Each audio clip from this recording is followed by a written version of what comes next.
Hi, నేను doctor Venkataratnam Mallipudi, chiropractor and specialist in neuro and sports medicine. ఈ రోజు మన టాపిక్ ఏంటంటే బ్యాక్ పెయిన్ నార్మల్ గా అప్పుడప్పుడు వస్తూ ఉంటుంది, తగ్గుతుంది అని ఇగ్నోర్ చేస్తున్నారా? సో ఒక్కొక్కసారి ఏమవుతుందంటే బ్యాక్ పెయిన్ కొన్ని డేస్ లో ఒక 2 days స్ట్రెయిన్ అయ్యాము, ట్రావెల్ చేసామని అనుకుంటూ ఉంటాం. సో దాని వల్ల ఇబ్బంది వచ్చింది అనుకుంటారు, లేదా కొంతమంది బైక్ స్టాండ్ వేస్తున్నప్పుడు నొప్పి, లేకపోతే ఏమైనా వస్తువులు లేపుతున్నప్పుడు నొప్పి వచ్చింది, సో అది నిద్రలో వచ్చింది, నిద్రలో పోయింది అలా కూడా అనుకుంటూ ఉంటారు.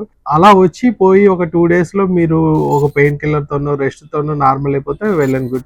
కానీ మీకు అది కంటిన్యూ అవుతుంది, మజిల్ స్టిఫ్నెస్ అవ్వచ్చు, డిస్క్ ప్రాబ్లం అవ్వచ్చు, లేకపోతే రేడియేటింగ్ పెయిన్ అవ్వచ్చు, లేకపోతే నర్వ్ ఇరిటేషన్స్ అవ్వచ్చు.